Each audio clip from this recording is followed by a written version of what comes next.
YouTube, what's good? So today we're gonna be reacting to evil wife poisons her husband to steal some money. Hey, this is a lot of money, but anyways, this one. This afternoon. That's why we're moving. We're gonna pay all our bills off that we need to pay off, and then take a long vacation. Less than 24 hours from this footage, Ina Thea Knoyer's husband, Steve Riley, was life-flighted to the hospital due to a sudden sickness that immobilized his body. Within an hour of being at the hospital, he would pass away. I thought everybody knew. I'm sorry. Oh my God. What the cop doesn't realize at this time is that Ina is a very good actor, and she knows far more about Steve's sickness than she leads on.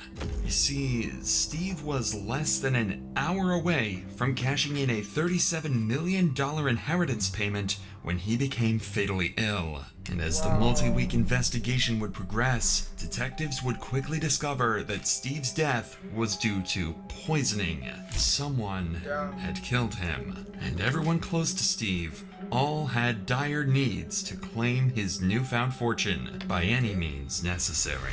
It was like 20-something million. Best thing you can do is get on a plane and don't look back. Okay. Wow, this is wild, bro.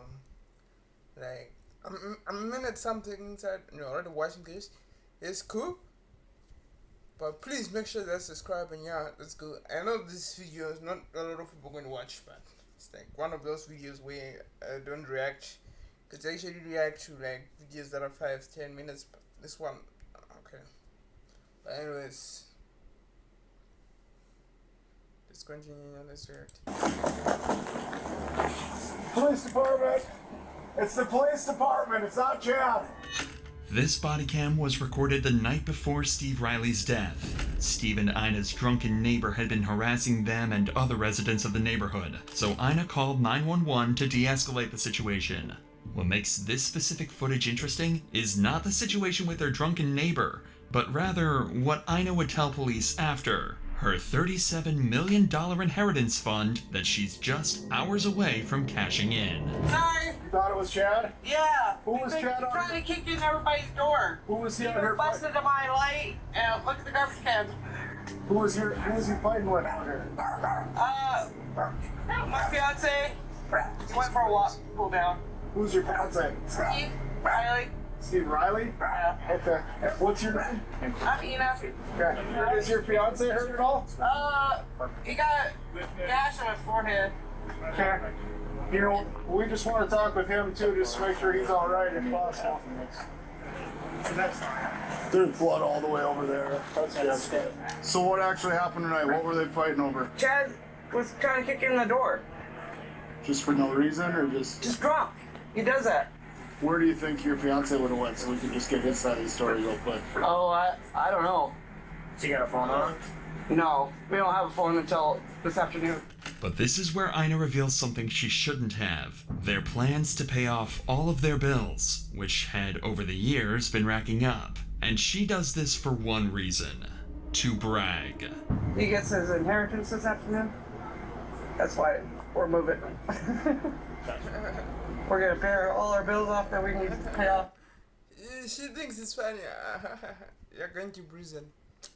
I don't like people who do this. I laugh, I guess. Chaos is going to prison. His lawyer gets here today at 2 to sign the paperwork for his money. Okay. And then he's gonna go pay that. And his lawyer gonna pay the rest of his child support. And then take a long vacation. According to Ina, Steve is set to receive an inheritance from his late uncle tomorrow, which supposedly is enough money to turn their lives around completely. What police don't realize at this time is how enormous this inheritance sum really is. Wow, that's crazy. In 2016, Steve's friend had received a call from a man named Marcus Riley, who claimed to be Steve's long-lost uncle from Ireland. he had explained that he finally wanted to get in touch with his nephew, Steve. After connecting with each other, Steve had learned he was in line to receive an inheritance upon his uncle's passing, which was a sum of over $17 million at the time. This was enough to permanently fix the financial struggles he and Ina had been dealing with. A couple of years later, 4 months prior to the footage you just watched, Steve would learn of his uncle's passing from a British lawyer who had contacted him. Additionally, he would learn that his $17 million inheritance had grown to over $30 million due to his uncle's successful investments over the years. Wow. That's why Ina cannot hold herself from boasting to the police. Tomorrow, they plan to meet with their lawyer to officially sign the documents and claim the $30 million inheritance fund. The two plan to take the money and live with Steve's long-lost family in Ireland, quote, living in the castles. In less than 24 hours, Ina will be rich. So as officers leave for the night, Ina would make one final statement about how her life was about to change forever. If you want to step back inside, and then if Steve shows back up, we're going to try to look for him to get his side of the story as well. But if Steve shows back up, if you just want to give us a call or have him give us a call, we'll talk to him then, okay? Yeah, he's gonna stop by anyways, like I said. Sounds good. I've only been able to put like $5 on his fines, but at least it was something. Okay, But- sounds good. We're gonna pay it all off, all at once. Perfect, thank you. Steve would return to his and Ina's apartment that night, and the two would patiently wait, not being able to sleep, as they counted down the hours until they would receive their millions. The plan to receive the funds was simple. At 2 p.m., the group would go to the airport to meet their lawyer, who was flying in with their inheritance paperwork. Ina and Steve obliged and would arrive at the airport alongside their two friends, Billy and Wes, before patiently waiting. However, while they were waiting for the lawyer's arrival, Steve would become extremely sick. He would claim feeling drunk, even throwing up in the airport bathrooms. His heart rate was rapidly increasing, and his condition worsened to the point where Wes decided to take him home to help him treat his sickness. Ina would wait at the airport for the lawyer to arrive. However, he would never show up. And after a couple of hours with no lawyer, no money, and a sick fiancé, she would return home as well. Everyone believed that Steve had suffered from a heat stroke as a result of working on his truck for hours that morning. But Steve's symptoms were far more fatal than the heat strokes he had received in the past, even experiencing fatal signs of kidney failure throughout the night. And in the morning, Steve would become completely unresponsive, forcing Ina to call 911. 911. What? Your emergency. My husband's really sick. He got heat stroke yesterday, and now he's not waking up. And come on, wake up! What's the phone number Hey! you're calling from? I don't have a phone number. This is crazy. It's a phone that never got finished. This is crazy, yo. Yeah. Oh my god, bro. Can't believe this happened. But please make sure to subscribe to my channel. Yeah. So far everything is good. But yeah, this is about getting worse. But this is watch. Getting set up. Come on, babe.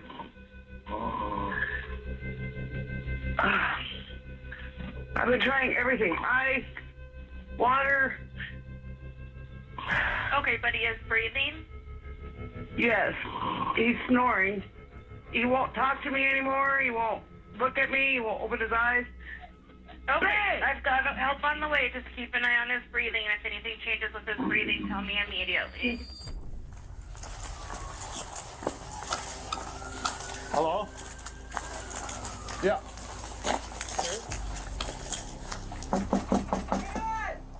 It's Officer Sullivan, Minot PD.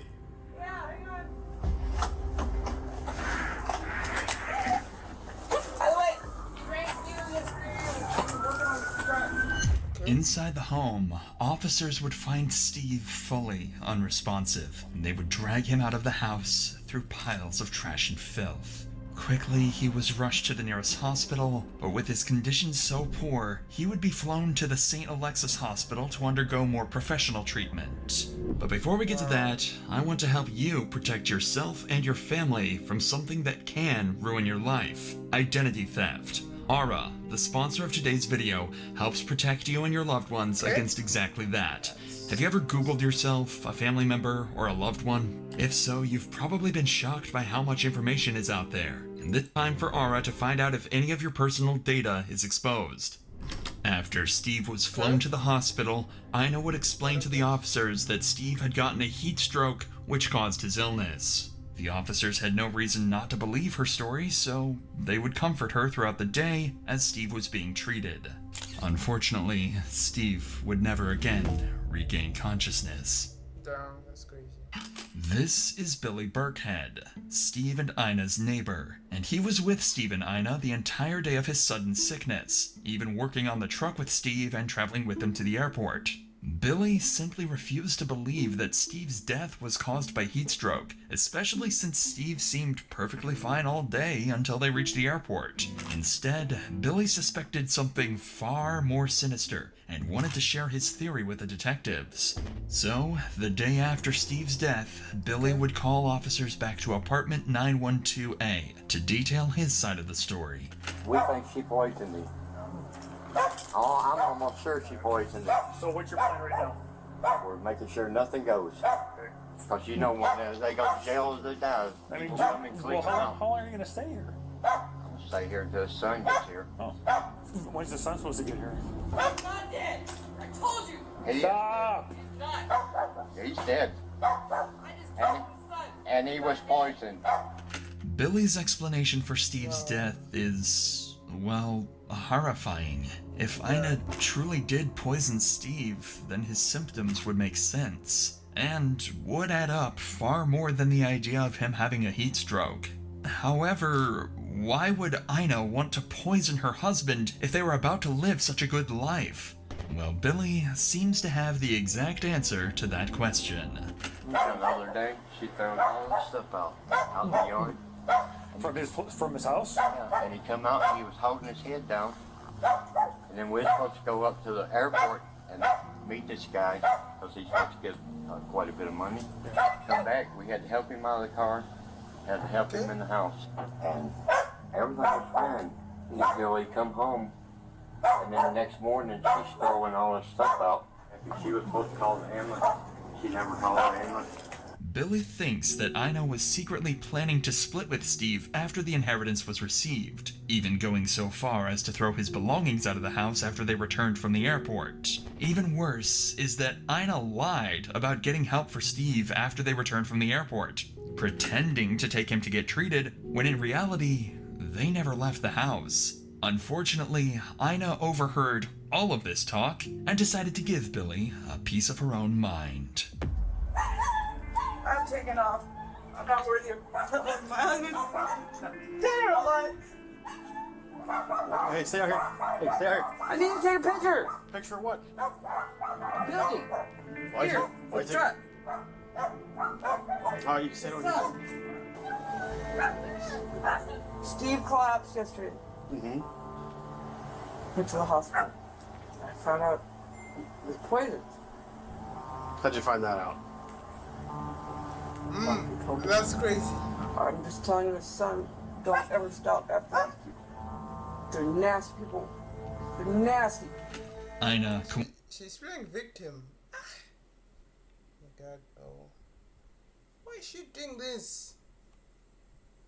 This is crazy. coincidentally seemed to put the blame on the neighbors, calling them evil people.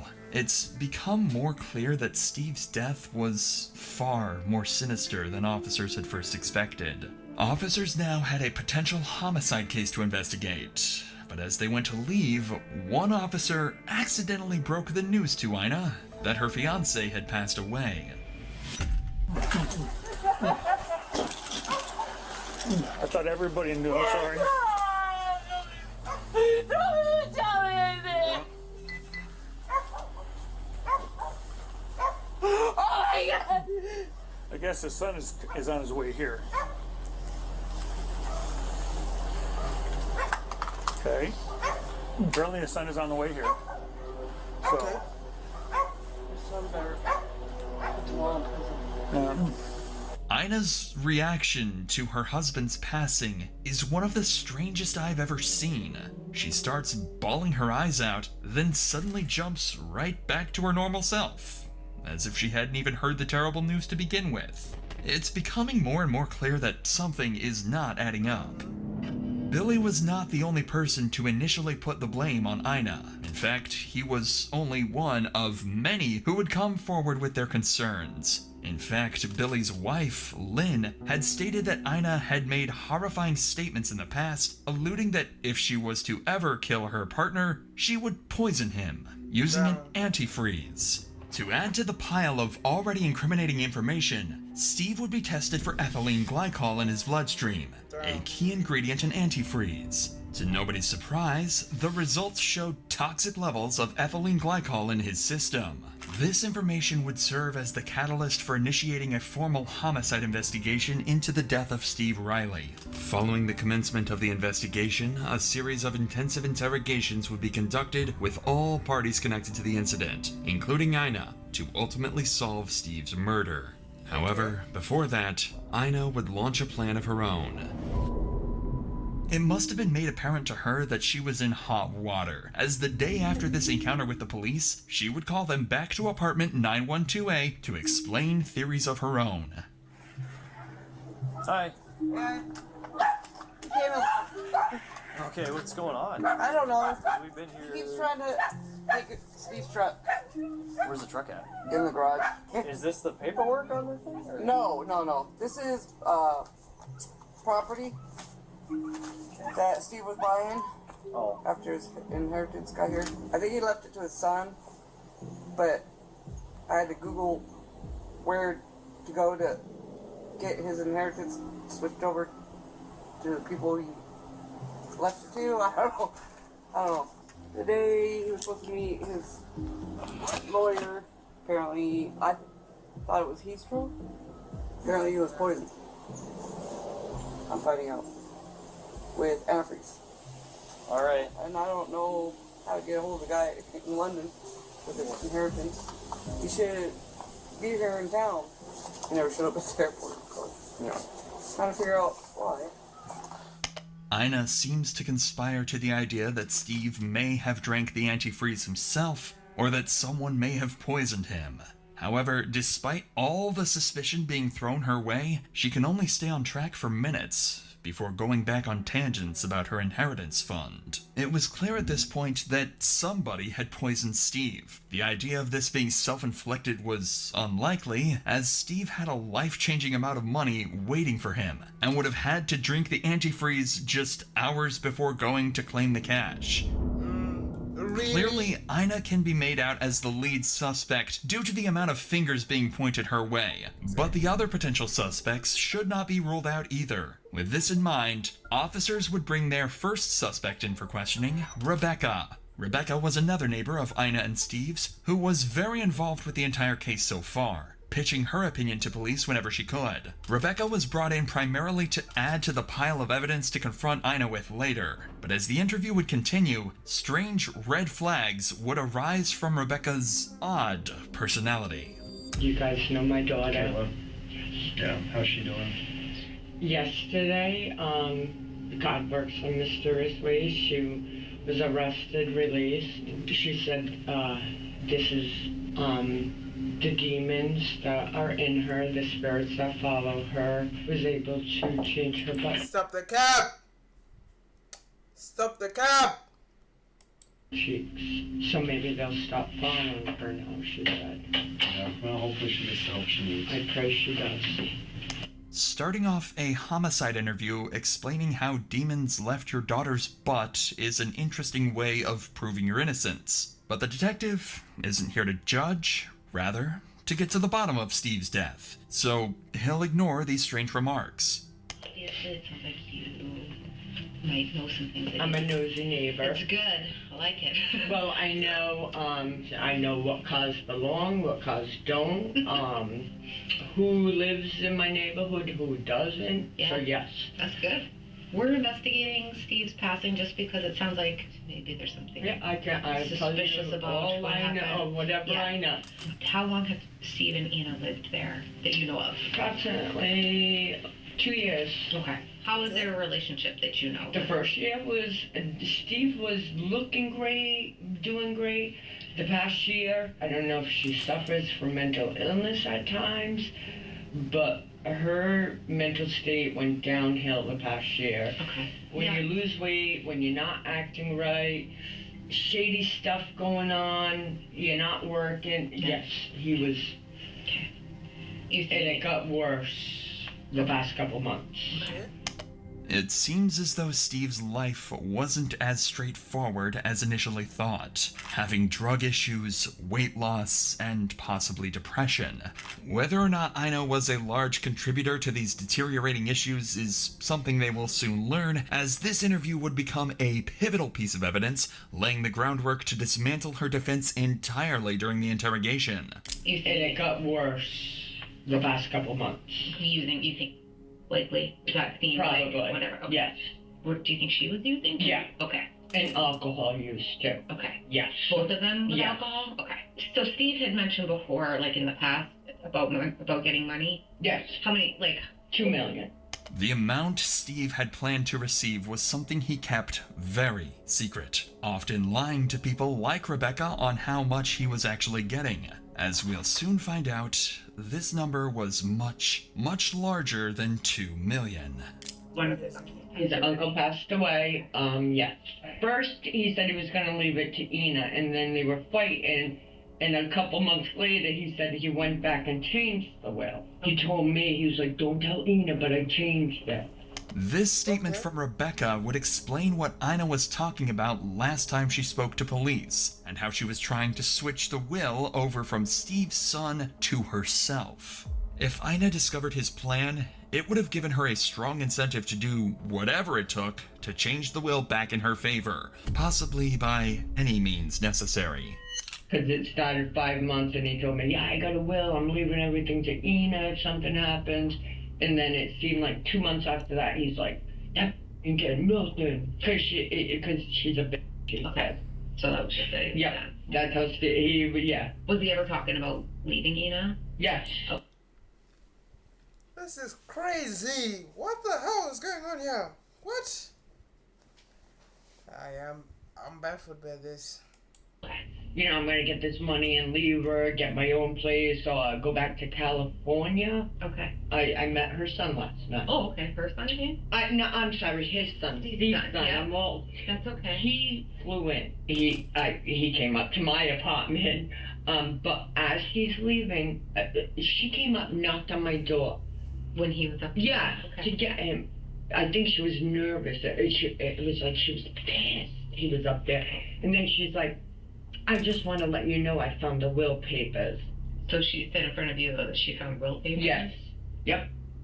Ina clearly had become obsessed with the idea that she was about to live the life of her dreams with Steve's inheritance. But after rumors of Steve leaving her, it seems Ina became terrified that she might not receive the funds and would be stuck with her depressive living conditions. It's now become obvious how these events and Steve's strange death could be correlated to one another. However, as Rebecca had stated herself, she was a nosy neighbor, looking for any rumors or conspiracy theories to help solve the neighborhood drama. I've also cut out over 40 minutes of completely false information Rebecca gave to detectives, which certainly doesn't add to her authenticity. In order to further confirm the accuracy of these claims, 2 more reliable sources would be brought in the following day: Steve's son Ryan and Billy Burkhead. If anyone would be able to give proper insight into Steve's life, it would be these 2, as they were by far the closest people to Steve.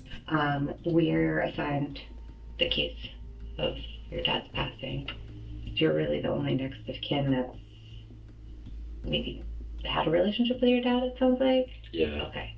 Did he ever talk to you about Ina when you guys talked in the last year? Yeah. He was talking about how he was getting a large sum of money, and he kind of just wanted to leave her because she didn't really have a job and was like leeching off of him. Did Steve ever talk about leaving Ina? All the time. Okay. Every day. She talked about poisoning Steve and me because we're always together, and she didn't like that. And I don't know how much it was. It's supposed to be. It's way up there in the money. It was like 20-something million. Best thing you can do is to get on the plane and don't look back. Yeah. I said, that's the best thing you can do.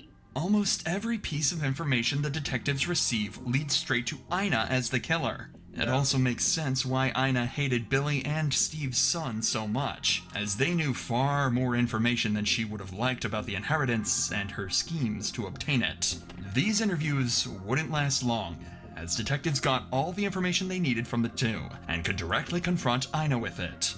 But before leaving, they would break disturbing news to Ryan, which would make this case even more of a terrible tragedy. So this inheritance now, I'm thinking that's the same thing we're thinking. Which, I mean, I obviously don't know for sure, but by all accounts of looking at it, it looks like it's a scam. Looks like it's the letter has different fonts in it and things, and so, and the fact that your dad had gone there several times to meet with some lawyer, never showed up to the airport. That and all the emails that they tried to send back to the sender of those emails, it always came back undeliverable.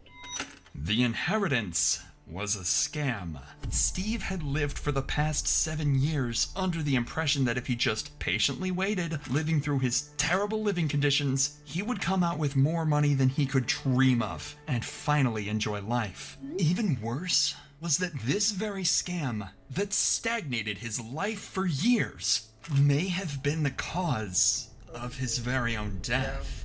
With such a pity of a case, detectives would go on to interview a handful of other suspects in order to get as much information as they possibly could to help break down Ina's defense. And after multiple days of interviews, the day finally came to confront Ina with everything they've gathered. But despite all this evidence against her, officers knew they would have a hard time prosecuting Ina without a confession or incriminating statements, and that's exactly what they were determined to get. Inside this cut-down 1.5-hour interview, you'll see some of the most clever interrogation tactics I've ever shown on this channel. Okay, slowly dismantle. Let's see them. The interrogation, because I know damn well that she's guilty. She's obviously guilty. But that's so okay, come. Oh, wow. Ina's story until all she has left is an incoherent string of lies. So, like I said, we have been just talking to everyone, like Billy, Russ, everybody that kind of just knew Steve, just to get an idea of like what was going on in his life. So, you and Steve were in a relationship. Yep. Okay, how long had you guys been together? 13 years. Okay. Where did you guys meet? Homeless shelter. In buffet dinner. In North Dakota? Washington. In Washington, okay. The detectives would go on to get more information about Ina and Steve's early relationship, but it wouldn't last long before Ina would start conspiring against Billy and others she wanted to paint as suspects. And I begged him to, stay away from him. We've even gotten into fights. To stay away from Lynn? Billy and Lynn. Okay. I don't like calling people nasty. And I've seen them worse than Steve because he's tall and mean looking. People were intimidated by him. Okay. Just by his look. So why would you want him to stay away from Billy and Lynn? Because they're really, really nasty people. Okay. Felonies. Breaking into places. Okay. I knew they did more than pot. Smoking more than pot. Did Steve smoke more than marijuana? No, he's allergic to marijuana. Okay. Me. Did he use other drugs? Not for the longest time. Who was using? No. Okay. So no. He didn't. After that, after he got the max the last time. Yep. He's like, screw this. Okay. I'm gonna just do what I want and what I want. Okay. So that's when he started using? I think so. Okay. This would be the first of Ina's lies during this interrogation. she knew Steve had been using long before the incident she described, but in order to make Billy seem like the villain in their lives, she wanted to make it seem as though he was the reason for Steve's drug use. Take note of Ina's body language while she clearly lies. She glances up and avoids eye contact, constantly fidgets and scratches her skin, and most notably, stutters and slurs on her speech as she tries to make up a story. Keep this in mind for the rest of the interrogation, and you'll be able to accurately point out when Ina isn't telling the truth. But now, the police would ask her perhaps the most intriguing question. What exactly did she plan to do with the inheritance money? So when did he find out about this inheritance? I want to say 3 months ago, 4 months ago. Okay. So what is the inheritance? I know you had shown that first day Lieutenant Dake and I came, you showed us kind of that letter that was on Steve's phone. Mm-hmm. Is that's the inheritance? That was the letter? Okay. And he was talking to an actual lawyer, I guess. Okay. From London. So this lawyer reached out to him and said he's... I guess. I don't even know how he found out about it. It just appeared. And he was reading that the money wasn't cursed or whatever. Every single person that went for the Riley money over there, even this 21-year-old, had passed away. Clearly, Ina is running out of resources to take suspicion off herself, and the detectives won't take long before making her abundantly aware of how horrible of a liar she is. But for now, they'd like to get some more information on this inheritance, and if Ina would admit to trying to claim it all for herself. How much money was it? It was supposed to be 17 million. Okay. 17,500,000. So, but with all the property sold off, it ended up being 37 million. So there was cash and then properties were sold. Yeah. Okay. So I gave all the information. Who was it supposed to be coming from? Who was the family member? Marcus something Riley. Was that a brother or uncle? That was an uncle. Okay. Did he live in Ireland? Okay. How did it get to? Is it starting to be that the lawyer is starting to give him like a time that he's coming to Minot? Yeah. That's pretty much when he kept saying, "I'm going to show up at this time," and Steve would ride down there, and he wasn't there. And then he'd get the email afterwards that he was. Wow, this is good. This is terrible, yo. So far, everything is good. Yeah. She's down. Like, you have to do him like that, and it wasn't even real. But anyways, I'm talking too much. Let's keep Couldn't come until later and then later. Okay. The detectives would spend the next 25 minutes trying to understand Ina's timeline for the day they planned to receive the inheritance. Whenever she gave a time for when the group went to the airport, she would conveniently change that time entirely, just a few minutes later. But one detail would stay the same. Unlike her original claims to officers on the day of the murder, she would insist that Steve had never gone to the airport, but rather Wes had gone instead to represent Steve. This was confusing, but Ina's reason as to why Steve couldn't make it to the airport would make just as little sense. Because he was drinking beer all day, he was working in the garage, he was spray painting his truck, with the doors and the windows closed, barely drinking any water. So he consumed almost a case of beer in... Oh, he can drink more than that. Pay attention to Ina here. She's carefully crafting a story to deflect suspicion, but the detectives came prepared. I've seen him drink a couple cases. But on that day... Yeah, it was a case of beer. From probably 6 or 7 in the morning until 2 in the afternoon, so 5 to 6 hours. Does that sound right? Probably. Okay. Did you drink anything else? Just a glass of water and his tea. She's lying! Lying! Stop lying!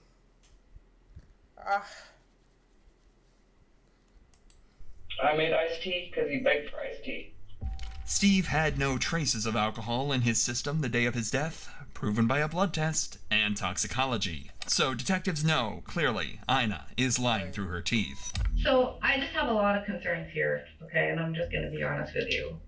You told the paramedics when they were there that morning or afternoon that he had been drinking till 5 in the morning, that he had been consuming alcohol. That's on body cam. Okay, you said he was drinking all day the day before and that he drank his last drink at 5 a.m.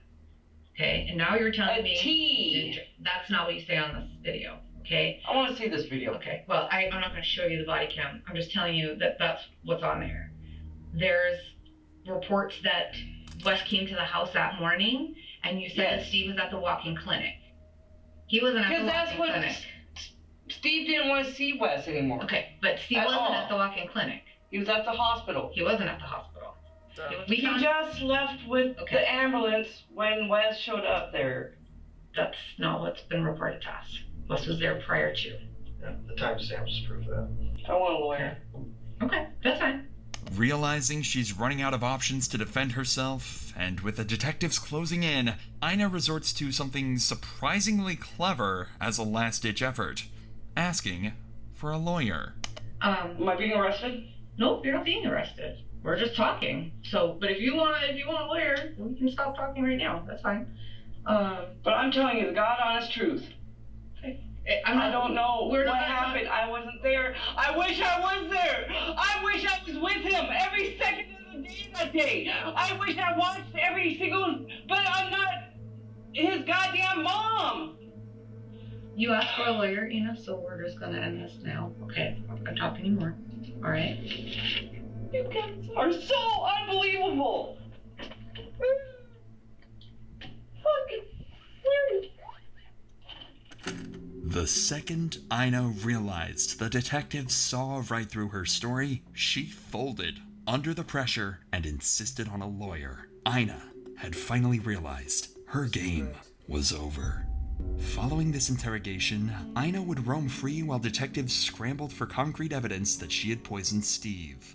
Ina would continue fighting for her innocence, making more deranged theories, such as Steve drinking the antifreeze out of shame that the lawyer was a fraud, or that she had too been poisoned just months prior. Unfortunately for her, police managed to file a search warrant on apartment 912A, finding multiple alarming items. An old Windex bottle without a cap, containing a bright green liquid suspected to be antifreeze, as well as a Coors Light bottle containing antifreeze, found in the garage Steve had been working in that morning.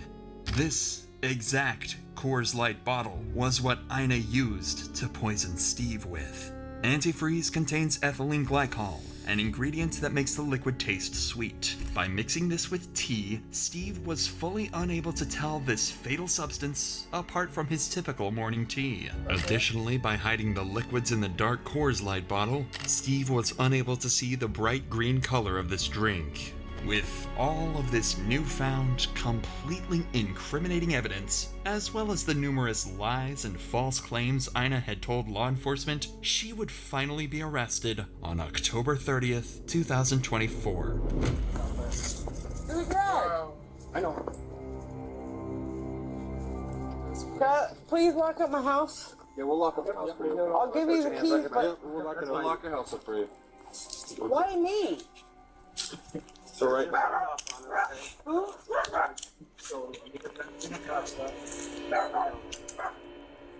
Yeah. If we let you smoke a cigarette, you're gonna be decent?